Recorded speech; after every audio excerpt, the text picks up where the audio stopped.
சிங்கம் ஒரு சிங்கம் எப்போ எதுலயும் பெக்யூலியர் தான். ஒரு முறை சிங்கம் கரிசிச்சதுன்னா அந்த சவுண்ட்ல ஒரு 8 கிலோமீட்டருக்கு சும்மா அதிரும், எல்லா திசைகளும் அதிரும்.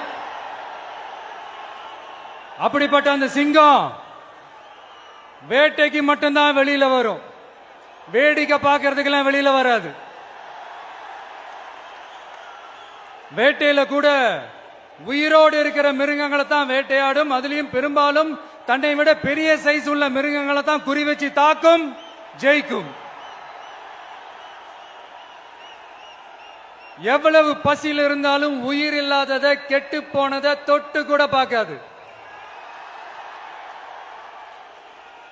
அப்படிப்பட்ட அந்த சிங்கம் அவ்வளவு ஈஸியா எதையும் தொடாது, தொட்டா விடாது. காட்டோட 4 பக்கமும் மார்க்கிங் மை டெரிட்டரின்னு தன்னுடைய பவுண்டரியை தானே வகுக்கும். அப்படிதான் அந்த காட்டையை தன்னோட கண்ட்ரோல்ல வச்சிருக்கும். சிங்கத்துக்கு கூட்டத்தோட இருக்கிறதுக்கும் தெரியும், தனியா இருக்கிறதுக்கும் தெரியும். அப்படியே தனியா வரணும்னு நினைச்சாலும் அஞ்சாம அலட்டிக்காம சும்மா கெத்தா தனியா வந்து அத்தனை பேருக்கும் தண்ணி காட்டும். எப்போ எதிலையும் தன்னோட தனித்தன்மையை இழக்கவே இழக்காது. Yes, a lion is always a lion.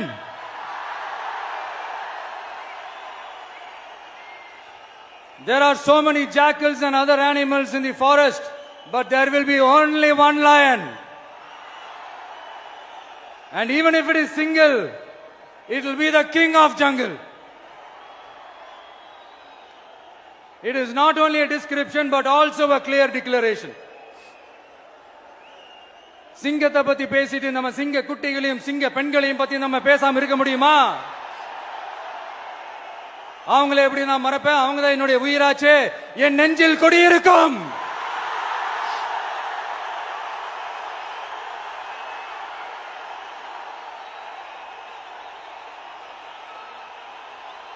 என்னுடைய தோழர்களுக்கும் தோழிகளுக்கும்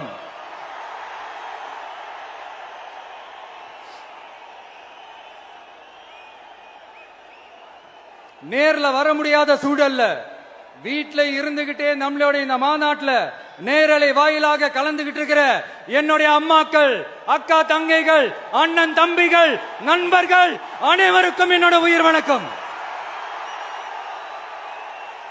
என்னோட உயிர் வணக்கம், என்னோட உயிர் வணக்கம்.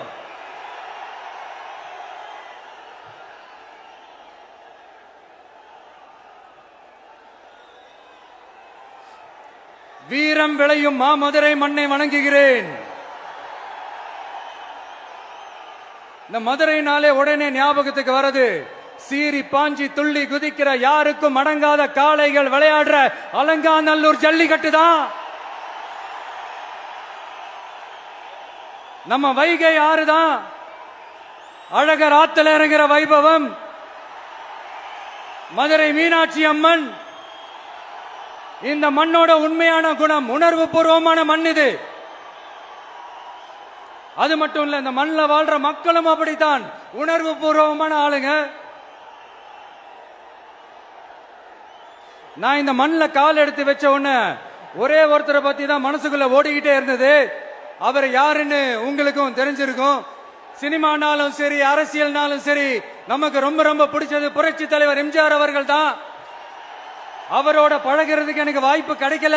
ஆனா அவரை மாதிரியே குணம் கொண்ட என்னுடைய அண்ணன் புரட்சி கலைஞர் கேப்டன் விஜயகாந்த் அவர்களோட பழகிறதுக்கு எனக்கு நிறையவே வாய்ப்பு கிடைச்சது.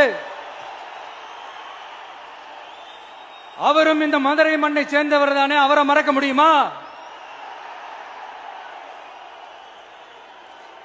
தமிழ்நாட்டு மக்கள் உணர்வுபூர்வமா உண்மையா நம்ம பக்கத்திலே நிக்கிறவங்க, அதுக்கு ஒரு மிகப்பெரிய அடையாளம் தான் இந்த மதுரை மண். நம்ம தமிழக வெற்றி கழகம் கையில் எடுத்திருக்கிற அரசியலும் அப்படித்தான். உண்மையான அரசியல், உணர்வு பூர்வமான அரசியல், நல்ல அரசியல், நல்லவங்களுக்கான அரசியல், நாட்டு மக்களுக்கான அரசியல், நல்லது மட்டுமே செய்கிற அரசியல்.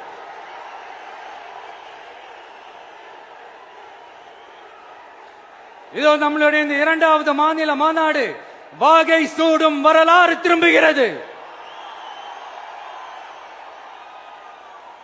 அப்படி இந்த மாநாட்டுக்கு பேர் வச்சிருக்கிறோம்.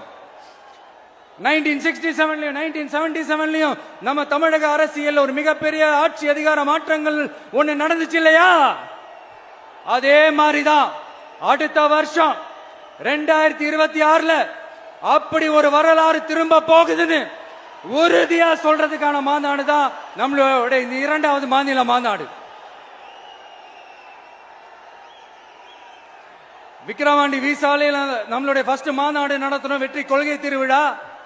அதுக்கப்புறமே நீங்க பார்த்திருப்பீங்க, தமிழக அரசியல் அந்த தட்ப வெப்பத்தையே மாத்தினுச்சு. நமக்கு எதிராக எத்தனை குரல்கள். ஆனா உங்களுக்கு தான் நம்மளை பத்தி நல்லா தெரியுமே, எந்த குரலையும் காதலையே போட்டுக்காம மக்களோட குரலை மட்டுமே கேட்டுக்கிட்டு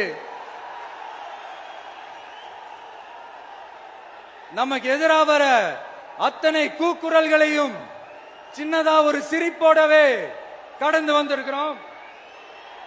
அது இல்லாம நம்ம மாநாட்டில் ஒலிக்கிற இந்த குரல் இந்த ஒற்றை தமிழ் மகனோட குரல் மட்டுமல்ல, ஒட்டுமொத்த தமிழ்நாட்டு மக்களுடைய குரல். தமிழ்நாட்டில் இருக்கிற ஒவ்வொரு வீட்டில இருந்தும் ஒலிக்கிற குரல், ஒட்டுமொத்த உலகெங்கும் வாழும் ஒவ்வொரு தமிழ் வீட்டிலிருந்தும் எழும் குரல். இந்த சினிமா என்கிற மாபெரும் கலை ஆயுதத்தின் வாயிலாக சாதி, மதம், இனம், பாலினம், மொழி கடந்து இந்த நாட்டின் மூளை முடுக்கெங்கும் ரசிகர்களாக இருந்து தோழர்களாக நம்மோடு பயணிக்க துவங்கியுள்ள அனைவரோடும் இணைந்த ஒவ்வொரு மனிதருக்காகவும் ஒலிக்கிற உரிமை குரல். மாநில உரிமைக்காக, பெண் உரிமைக்காக, சமூக நீதிக்காக, சமநீதிக்காக, மதச்சார்பின்மைக்காக உண்மையா ஒலிக்கிற குரல். அதனால் இந்த குரலுக்கு எதிராக இன்னும் இன்னும் எத்தனை எத்தனை குரல்கள் வந்தாலும் ஓங்கி ஒலிக்குமே தவிர ஒரு நாளும் ஓயவே ஓயாது. Yes, it is an unstoppable voice, an unstoppable force.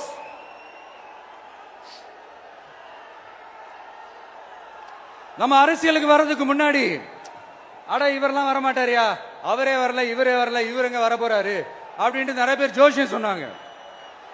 அப்புறம் நம்ம கட்சியினுடைய பேர் அறிவிச்சதுக்கு அப்புறம் பேரு தானே அறிவிச்சிருக்கிறாரு, மக்கள் கிட்ட பேர் வாங்கணும்ல, அதெல்லாம் முடியாதுன்னாங்க. அப்புறம் ரொம்ப முக்கியமா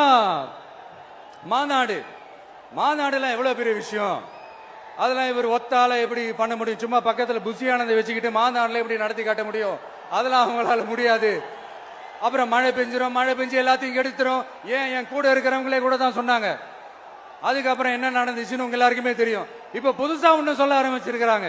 அது என்னடானா, ஆட்சியை பிடிக்கிறதெல்லாம் அவ்வளவு ஈஸி இல்லை இல்லையா.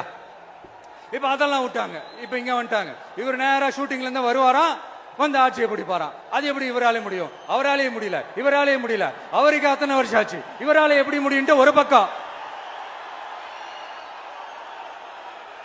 இன்னொரு பக்கம் கூட்டம்லாம் ஓகே தான், அது எப்படி ஓட்டா மாறும் அப்படின்றது இன்னொரு பக்கம்.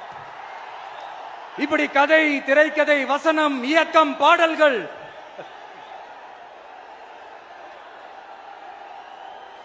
அதனால இந்த அரசியல் ஆய்வாளர்களுக்கு நான் சொல்றதெல்லாம் ஒன்னேதான், நல்லா கேட்டுக்கங்க.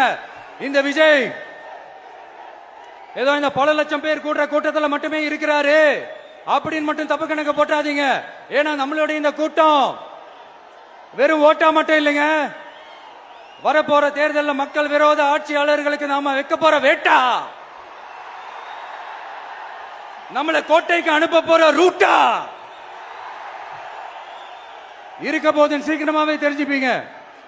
ஏன்னா கோடிக்கணக்கானவங்களோட ஹார்ட்லயும் வீட்லயும் ஏற்கனவே ஆல்ரெடி உயிரா, உணர்வா, உறவா இருக்கிறோம். நம்மளுடைய கனெக்ட் எல்லாம் வெறும் மக்களோட மட்டும்தான். நாம யாருன்னு அவங்களுக்கு தெரியும், அவங்க யாருன்னு நமக்கு தெரியும். நாமளும் நம்ம மக்களும் எப்படி இருக்கிறோம்னு எதிரிங்களுக்கு நல்லாவே தெரியும்.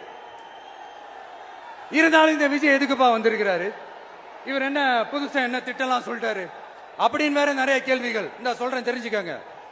பெண் குழந்தைகள், பெண்கள் மற்றும் வயசானவங்களோட பாதுகாப்புல தான் நம்ம பிரையாரிட்டியே. அடுத்து இளைஞர்கள், உழவர்கள், உழைப்பாளர்கள், நெசவாளர்கள், மீனவர்கள், ஆதரவற்ற முதியோர்கள், மாற்றுத்திறனாளிகள், மூன்றாம் பால் இனத்தவர்கள்னு இன்னும் இங்க யாருக்கெல்லாம் கவர்மெண்டோட ஒரு ஸ்பெஷல் அட்டென்ஷன் தேவையோ அவங்க எல்லாருக்குமான ஒரு கவர்மெண்ட் அமைக்கிறது தான் நம்ம இலக்கே. நான் ஏற்கனவே சொன்னதை தான் இங்க நான் திரும்பவும் சொல்றேன். நம்மளுடைய இந்த தமிழக வெற்றி கழகம் ஏதோ அரசியல் ஆதாயத்துக்காக தொடங்கப்பட்ட கட்சியெல்லாம் கிடையாதுங்க. கொள்கை கோட்பாடுகளோடு தந்தை பெரியார், பெருந்தலைவர் காமராஜர், அண்ணல் அம்பேத்கர், வீரமங்க வேலு நாச்சியார், மக்கள் சேவகர் அஞ்சலை அம்மாள், நம்மளுடைய 5 கொள்கை தலைவர்களோட வழிகாட்டுதல்களோடு தொடங்கப்பட்ட கட்சி. நம்ம ஸ்டாண்ட்ல நாம எப்பவுமே ஸ்ட்ராங்கா தாங்க இருக்கிறோம். அதுல எந்த மாற்றத்துக்கோ எந்த சமரசத்துக்கோ துளி கூட இடமில்லை. நம்மளுடைய ஒரே கொள்கை எதிரி பாஜக தான். நம்மளுடைய ஒரே அரசியல் எதிரி திமுக தான். எப்படி? நம்மளுடைய ஒரே கொள்கை எதிரி, நம்மளுடைய ஒரே அரசியல் எதிரி ஏதோ அண்டர் கிரவுண்ட் ஆதாயத்துக்காக டீல் போட்டுக்கிட்டு டீல் பேசிக்கிட்டு இந்த அலையன்ஸ் வச்சுக்கிட்டு இந்த ஊரை ஏமாத்துற கட்சி எல்லாம் நம்ம டிவிக்கே கிடையாதுங்க. யாருக்காகவும் எதுக்காகவும் எந்த பயமும் கிடையாது. மாபெரும் பெண்கள் சக்தி நம்மளோட இருக்கிறாங்க, மாபெரும் இளைஞர்கள் சக்தி நம்மளோட இருக்கிறாங்க, ஒட்டுமொத்த தமிழ்நாட்டு மக்களுடைய சக்தி நம்மளோட நிக்கிறாங்க. அப்படி இருக்கும்போது இந்தியாவில் இருக்கிற எல்லா ஸ்டேட்லயும் வாழ்ற நம்ம தமிழ் நெஞ்சங்கள் மட்டும் இல்ல, உலகம் பூரா